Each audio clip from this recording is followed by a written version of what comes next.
మంచు ఫ్యామిలీ వివాదం ముదురుతోంది. కాసేపట్లో మహేశ్వరం డీసీపీని మంచు మనోజ్ కలవనున్నారు. డీసీపీతో మాట్లాడాక జల్పల్లి ఇంటికి వెళతారని సమాచారం. ఇప్పటికే మోహన్ బాబు ఇంటికి మహేశ్వరం డివిజన్ ఏసీపీ వెళ్లారు. ఉదయం నుంచి జల్పల్లిలో మోహన్ బాబు ఇంటి దగ్గర హై డ్రామా నెలకొంది. మనోజ్ బౌన్సర్లని మోహన్ బాబు బయటకు పంపించేశారు. స్వయంగా మనోజ్ బౌన్సర్లని విష్ణు బయటికి పంపడంతో ఉద్రిక్తత నెలకొంది. దీంతో మోహన్ బాబు ఇంటికి పహాడీ షరీఫ్ పోలీసులు వెళ్లారు.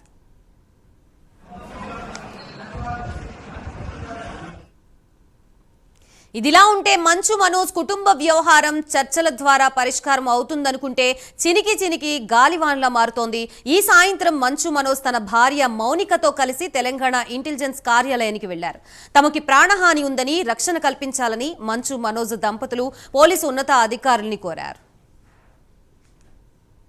ప్రస్తుతం ఇదే అంశానికి సంబంధించి మనకి పూర్తి సమాచారం అందించడానికి మా ప్రతినిధి నాగేంద్ర లైవ్ ద్వారా సిద్ధంగా ఉన్నారు. నాగేంద్ర,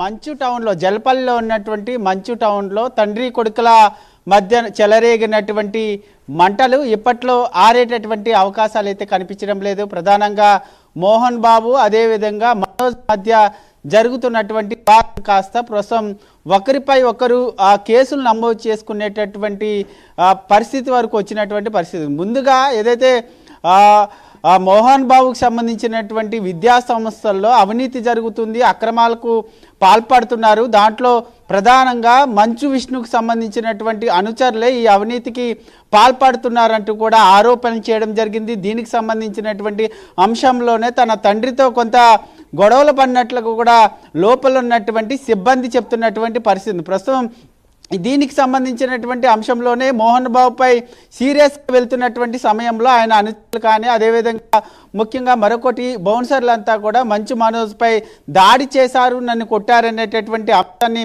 ఆయన స్పష్టం చేయడం జరిగింది. ప్రస్తుతం దానిలో భాగంగానే ఆయన టెక్స్ట్ హాస్పిటల్లో ట్రీట్మెంట్ తీసుకున్న తర్వాత మోహన్ బాబుకు సంబంధించినటువంటి అనుచరుల పైన పహాడీ షరీఫ్ పోలీస్ స్టేషన్లో ఫిర్యాదు చేయడం జరిగింది. ఈ ఫిర్యాదులో ప్రధానంగా 329తో పాటు 351తో పాటు వివిధ సెక్షన్ల కింద కేసు నమోదు చేయడం జరిగింది. ముఖ్యంగా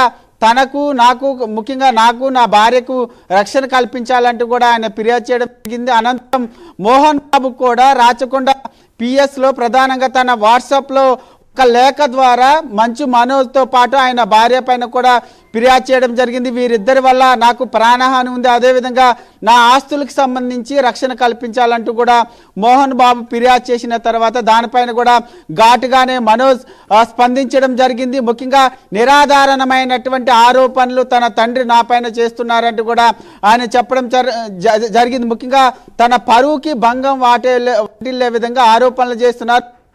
నేను నా ఉమ్మడి ఆస్తులకు సంబంధించినటువంటి అంశంలో ఏ ఒక్క ఆస్తిని ఆయన అడిగినట్లు ఆయన నిరూపించాలి, దానికి సంబంధించినటువంటి సాక్ష్యాధారాలను కూడా ఆయన బహిర్గతం చేయాలంటూ కూడా మనోజ్ చెప్పడం జరిగింది. దీనికి సంబంధించినటువంటి అంశంలో ముఖ్యంగా నాకు అదేవిధంగా నా భార్యకు అదేవిధంగా నా 7.5 నెలల చిన్నారికి నా పాపకి ముఖ్యంగా ప్రాణహాని ఉంది. 2 తెలుగు రాష్ట్రాలకు సంబంధించినటువంటి ప్రభుత్వాలు నాకు న్యాయం చేయాలంటూ కూడా ఆయన ఉదయం స్పందించినటువంటి పరిస్థితి ఉంది.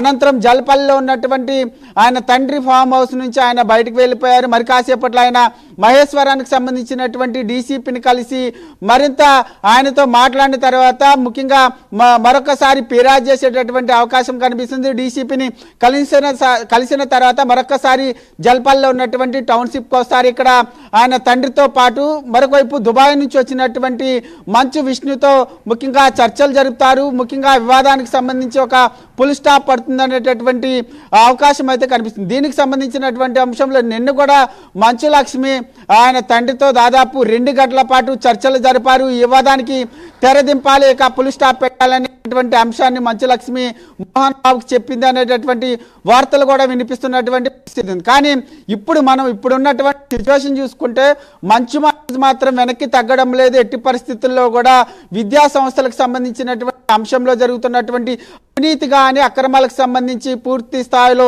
విచారణ జరపాలి, దానిపైన పూర్తి స్థాయిలో చర్యలు తీసుకోవాలనేటటువంటి లక్ష్యంగా ఆయన ముందుకు వెళ్తున్నానంటూ కూడా చెప్పడం జరిగింది. దీనికి సంబంధించినటువంటి అంశంలో ఆయన డీసీపీని కలిస్తే ఏం ఫిర్యాదు చేస్తారు, ఏం చెప్తారు అన్నది మాత్రం చూడాలి. మరొకవైపు దీనికి సంబంధించినటువంటి అంశంపైనే ప్రధానంగా మోహన్ బాబుకు సంబంధించినటువంటి పని మనిషి కొన్ని సంచలనమైనటువంటి వ్యాఖ్యలు చేయడం జరిగింది. దీనికి సంబంధించినటువంటి అంశంలో గత కొన్ని రోజులుగా ప్రధానంగా మనం చూసుకుంటే మంచు మనోజ్ బాబు అదేవిధంగా మోహన్ బాబుకు సంబంధించినటువంటి ఇద్దరి మధ్య కూడా గత కొన్ని రోజులుగా గొడవలు జరుగుతున్నాయంటూ కూడా ఆమె స్పష్టం చేసినటువంటి పరిస్థితి ఉంది. ముఖ్యంగా మంచు విష్ణుకి మోహన్ బాబు అంటే ప్రాణం, ఆయన్ని ఎవరైనా సరే ఏమైనా అంటే ఊరుకోరు అనేటటువంటి అంశాన్ని కూడా స్పష్టం చేసినటువంటి పరిస్థితి అయితే కనిపిస్తుంది. మొత్తానికి ఈ వివాదం ఎక్కడి వరకు దారి తీస్తుందనేది మాత్రం చూడాల్సినటువంటి అంశంగా కనబడుతుంది. Gayatri, right, thank you for the update Nagendra.